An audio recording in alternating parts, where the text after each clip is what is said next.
Should you quit your job to become a full-time freelancer? Well, the short answer is yes, but we're going to talk about it. Quick disclaimer before we get into today's video, I actually already made a video somewhat like this, and if you haven't watched it, I'm going to throw it on the screen here. And it's titled Why You Shouldn't Be a Freelancer. And in that video, I was just giving some pointers and just some reality checks of what it is to be a freelancer and maybe why you shouldn't become a full-time freelancer. But this video, I'm telling you, you should. And I'm going to give you some pointers and some tips on what you can expect if you're going to be a full-time freelancer and leave your 9 to 5, your secure financial path. Okay, now we can get into it. First things first, if you're going to quit your job and do this freelance career, you need to make sure first that you have a secure network of clients lined up. Because if you just quit and you don't have consistent clients every other week or every other month, then you're just going to be broke. It's just that simple. And I hate to break it to you, but DMing people on Instagram, like other videographers, inviting them on a coffee date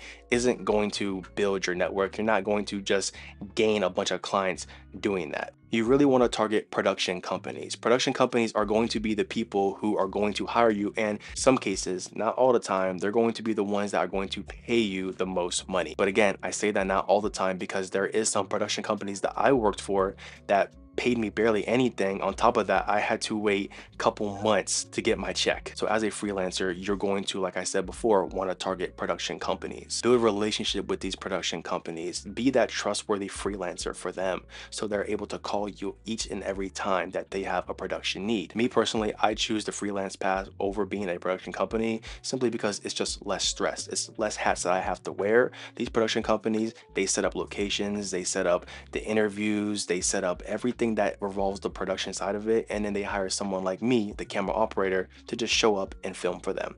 Makes my life so much easier. And honestly, that's a big reason on why I recommend that you should become a freelancer. This is less stress on you. Now, if you want to start your own production company, then that's great for you, but it's just more responsibilities than being a freelancer. Building your network, doing a great job for these production companies, going above and beyond sometimes when the situation seems appropriate, that's going to be the best way for you to constantly keep getting jobs each and every single month. But again, the hardest part would probably be finding these production companies. Number two is going to be understanding your vision and your plans for your life when production is slow.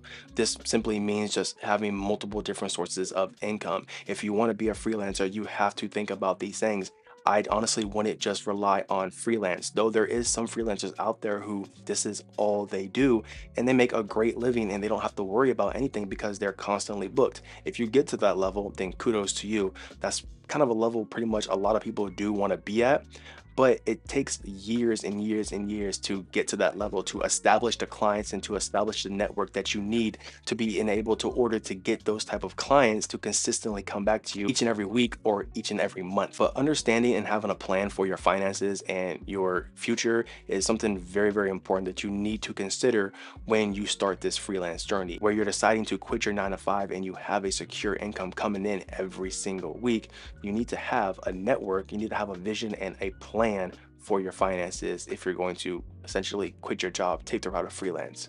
Always be prepared, because no matter what you do, whether you're a freelance videographer, whether you're a freelance producer, whatever it is freelance related, there's going to be slow seasons. So you need to utilize and prepare and plan for those seasons. That's something I feel like a lot of people just, they see all these freelancers on social media, on YouTube, constantly getting booked. But the reality is that person probably got booked once that month and they're just reposting different angles and different clips from that one shoot just to make it seem like they constantly getting booked.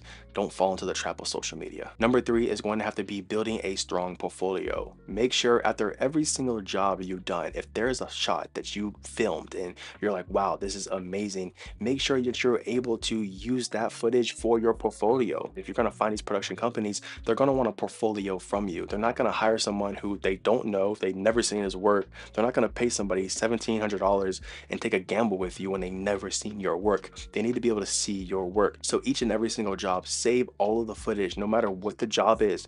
Go through it, pick out the best clips and use those for your portfolio so you have something to show these production companies. Try to film every single shot, especially if you have the creative freedom. Try to film everything as if you're going to plan to use it for your portfolio. In the long run, it's just going to help you out. Number four, which is going to be my last point, is going to be exercise your brain for stressful situations, self-doubt, and slow seasons. This is something that is very crucial. A lot of people just want tips on how to operate a camera, how to get jobs, how to use this, how to like this. But the most important part when freelancing is you yourself, your mental state. You need to exercise your brain and prepare yourself for when you're going to deal with stressful situations. You're going to deal with clients not wanting to pay. You're going to deal with clients taking forever to pay. You're going to deal with you not even getting clients, or you pitching your work to all these different clients and no one is reaching back out to you. I feel like out of everything, out of every single advice that a freelancer can give you, training your brain has to be one of the most important ones, especially with any business. If you're watching my channel and you're not even a videographer, but you're just a business person and you have your own business going on, you can take this tip for your business. Training your brain is something vitally important. It's something that everyone needs to do, whether you want to be a freelance videographer or not. Training your brain to prepare for those situations, because as a freelancer, you're going to go through those situations. Example would be, if you haven't watched my latest behind the scenes vlog, I had to go film for a church and I had roughly about 30 minutes to try to set up for an interview.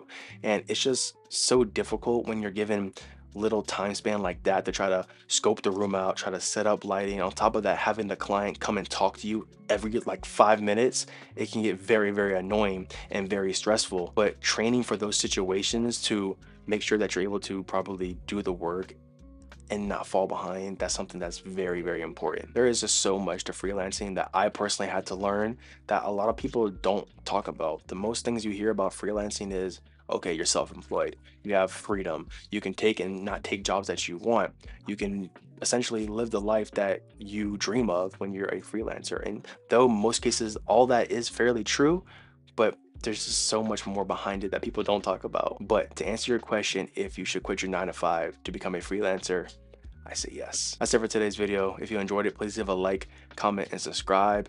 I'm gonna see you in the next video. I'll be on to Buongiorno.